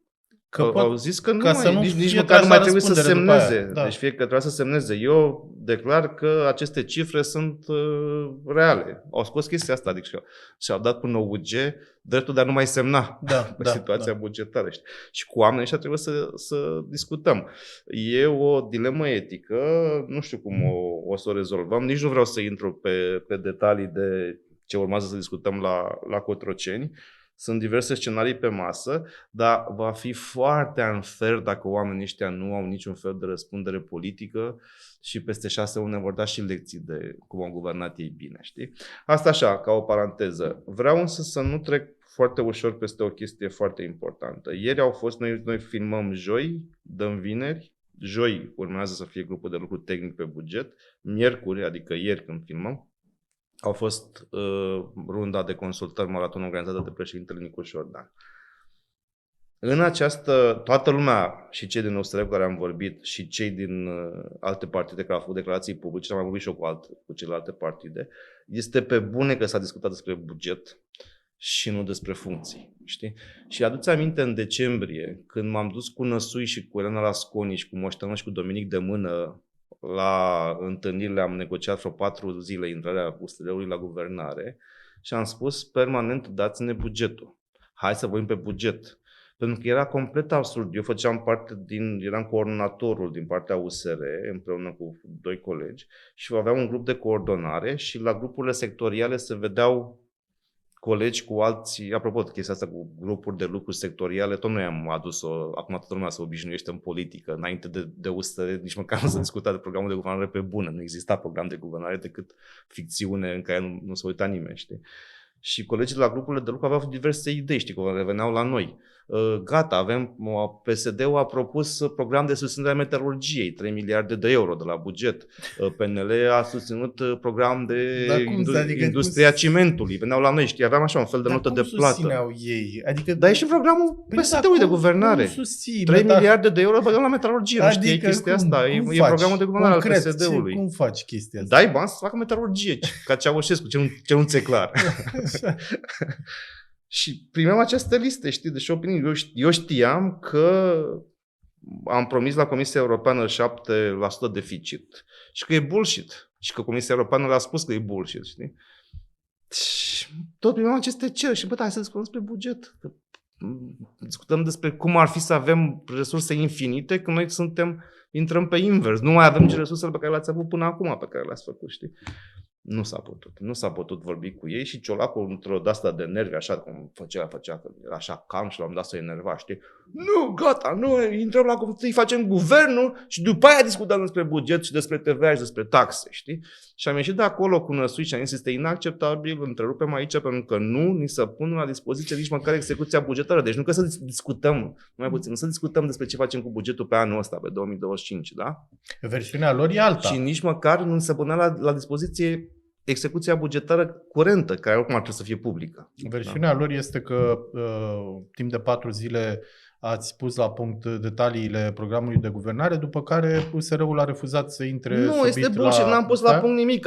S-a discutat pe diverse dorințe pentru Moș Crăciun sectoriale. E ușor să faci program de guvernare că tu crezi că ai o infinitate de bani. Că arunci cu bani în toate direcțiile. De câte ori voiam noi să desfințăm o instituție inutilă, să tăiem niște cheltuieli inutile, să duce la blocaj, nu. Și se scrie acolo, USR propune asta, că nu să nu mai mă cer să nu mai dau nume, aia nu sunt de acord. Aia era concluzia după 4 zile. Că voi ăștia de la USR sunteți curcanul ăla care a înghițit. Da, bine, asta sunt declarații politice, știi, trebuie să ne calmăm. Și am ieșit și am zis, este inacceptabil, vrem bugetul. Asta am ieșit eu cu năsui, da? După care a fost întâlnirea asta de la guvern cu Elena Lasconi, președinta USR, care i-am spus, domne, hai să nu ducem bugetul, și Ciolacu a zis, nu facem nicio discuție pe buget, întâi facem guvernul, știi? Adică veniți voi și vă umblați voi la taxe după ce facem guvernul, știi? Bun, acum vreau să remarc faptul că întreg procesul a fost așa, deci președintele țării cheamă partidele și le zice, voi ce ziceți despre buget, se dă comunicat aseară târziu, se face un grup tehnic de lucru unde participă 2 oameni de la fiecare partid cu 2 consilieri prezidențiali și discută tot despre buget. Se pare foarte tare. Foarte tare, da. Discutăm. Nu știu dacă a mai fost făcut așa vreodată. Nu a mai fost făcut așa. Pe vremea lui Băsescu, poate. Da, ceea ce păream în decembrie nebuni că cerem o chestie, știi, până de normalitate și ăștia la televizor. USR-ul are pretenții absurde. Bă, să mor tu, e absurd să cer bugetul, mă. Sau să discuți despre buget, știi? E semn că România se normalizează. Acum, ce o să iasă din chestia asta, eu nu sunt optimist. Pentru că ți-am spus data trecută, când faci așa, fiecare are un cerc de opțiuni, consilierii președintelui ar trebui să vină să vadă unde se intersectează cercul ăsta. Dacă ele nu se intersectează, noi o să spunem, hai să tăiem asta, hai să tăiem cheltuielile astea aberante.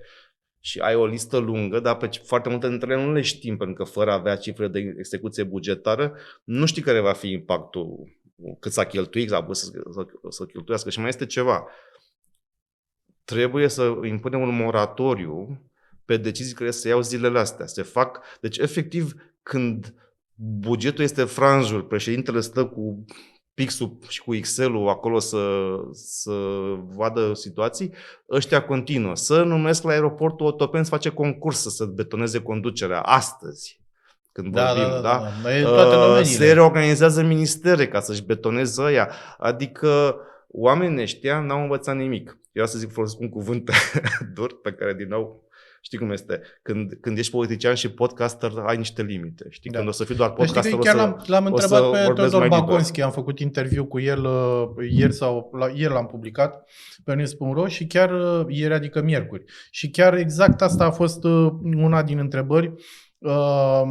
Dacă el crede că instinctul de conservare al actualei clase politice și al administrației va prevala în fața spaimei de acest val suveranist care s-a ridicat la un moment dat extremist și în fața presiunilor care vin dinspre societatea civilă și vârful de lance care este Nicu Șordan, adică președintele care a fost mai degrabă pus de societatea civilă decât pus de partide de data asta.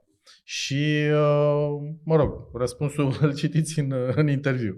Da. Deci e o întrebare asta, dacă ce spui tu, reacțiile astea, că încearcă să-și betoneze acum pe ultima 100 de metri toți să se baricadeze în birouri, să-și prindă scaunele în șuruburi acolo, dacă treaba asta va reuși să fie dislocată prin voință politică. Eu cred că mai este ceva ce trebuie spus, știi? Și așteptările publicului. Noi trebuie să ne gândim la faptul că am avut câțiva ani în care am trăit, noi ca țară, peste când ne permitem. Știu discuțiile, domne, dar avem o colectare de venituri la stat suficient? Nu. Dar nu avem o colectare suficientă, știi? Dar e foarte ușor să te duci repede să-ți crești taxe înainte de a epuiza opțiunile de reducere de cheltuieli. Nu de cheltuieli pe care trebuie să le lași. Sănătate, educație, care sunt subfinanțate de pildă. Știi, este o ecuație foarte gravă, din care nu ai soluții. Adică mă duc la cotroceni la discuții cu senzația aia că trebuie să fac ceva pe care n-aș fi vrut să am de-a face cu chestiunea asta și să iei cea mai bună soluție de pe masă dintre alea proaste. Da. Știi? Și sunt absolut convins că o grămadă dintre ea care au provocat problema, conștient, nu există, cum a zis Grindeanu, societatea are o problemă fiscală. Nu societatea are o problemă fiscală, da? Eu sunt ăia care am urlat împotriva chestii. Asta e caia lui Iliescu, tovarăși, toți am fost de vină. Toți am fost de vină, știi? Da. Și pe de o parte, latura mea responsabilă zice, domnule, trebuie să rezolvăm problema. Focusul nu este acum să atribuim vinovății. Și probabil că o să găsim soluții să rezolvăm problema. Dar asta înseamnă că pe termen lung se păstrează aceste stimulente de a fi responsabil. Pentru că, de fapt, tu te duci, intrăm într-un fel de ciclu istoric în care odată la 10-15 ani statul român este pe buza falimentului. Partidul stat care produce chestia asta sistematic, gândește de 97, 2012, 2009, pardon, da? E un ciclu. Partidul stat care face chestia asta pentru că este irresponsabil prin natura sa, se retrage puțin la conservare și vin unii care suflă ca mânecile și zice hai să rezolvăm problema care este pe termen scurt. Bun, și pe termen lung se incentivează politicienii responsabili să continue să fie responsabili. Și cum se poate rezolva treaba asta? Prin educație, dezbatere, nu știu, dacă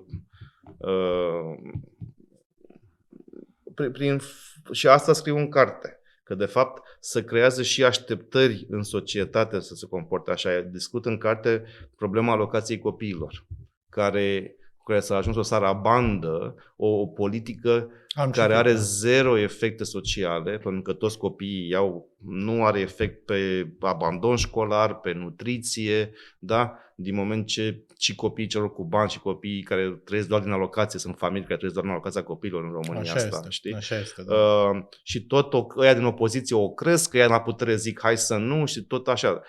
E un exemplu. De ce? Pentru că politicienii simt că dacă zici alocații copiilor, oamenii se deschid urechile, știi? Până când nu vom rupe acest cerc vicios al așteptării să îi se dea și cât vreme ne raportăm la bugetul de stat ca conul Leonida, da? Ce zicea conul Leonida și cum o cheamă pe nevastă sa, că am Efimița, parcă. Efimița. Să se dea, frate, că e treaba statului. Da. Aia este de la Caragiale încoace, paradigma raportării la buget e treaba statului de unde se dă, știi? Și câtă vreme toți așteptăm, inclusiv oamenii de afaceri, când ai întâlniri cu ei, inclusiv publice, să investim în metalurgie, să investim în, nu știu ce pe agroalimentar. Toată lumea vrea să facă afaceri cu bani de la stat. Și după aia termin să zic, că nu are efecte. sistemice, da? Și după aia bugetul de unde? Avem și de mii de scheme pentru antreprenori, toată lumea face antreprenoriat pe banii statului în România, știi? Dacă încerci să le tai pe astea, o să zică, femeia antreprenor, știi? De ce nu a avut loc la Startup Nation? Faci femeia antreprenor separat. Cum adică ești împotriva femeilor antreprenori, domnule Matei Udrea, știi? Adică dezbaterea, știi, te simți așa mic și prost. Nu, domnule, cum să nu vreau să fie femeile antreprenori? Dați bani și pentru femeile antreprenori, știi? Da, bine, par mic și negru la suflet, că nu vrei să dai bani de la stat. Pentru toate. Da, așa este. Da. Bun. Hai că m-am făcut iar popular și pe ziua de azi. Da. Prieteni, asta a fost emisiunea de astăzi. În prima parte ați văzut un interviu cu dizidentul rus Kara-Murza. În a doua parte l-ați văzut pe Cristian Ghinea dezlănțuit împotriva partenerilor de coaliție. Hai mă că n-am făcut asta. Asta, dragi prieteni, asta a fost cea mai reținută varianta mea. Nu știți cât mă abțin. Da. Și ne revedem săptămâna viitoare când o să încerc să îl provoc mai tare și să vedem dacă reușim să scoatem. Să știți că asta nu-s regizate. Pe cuvânt că nu-s regizate, nu-mi spune înainte ce să-l întreb și nici eu nu-l anunț înainte pe Cristian Ghinea ce am de gând să-i spun. Să vedem săptămâna viitoare sau peste 2 săptămâni o să încercăm să stoarcem toate informațiile de la el, cum au decurs negocierile dincolo de microfoanele care stau la ușă. O să obținem insider. Nu, glumesc. O zi bună, la revedere, ne vedem săptămâna viitoare. Toate bune!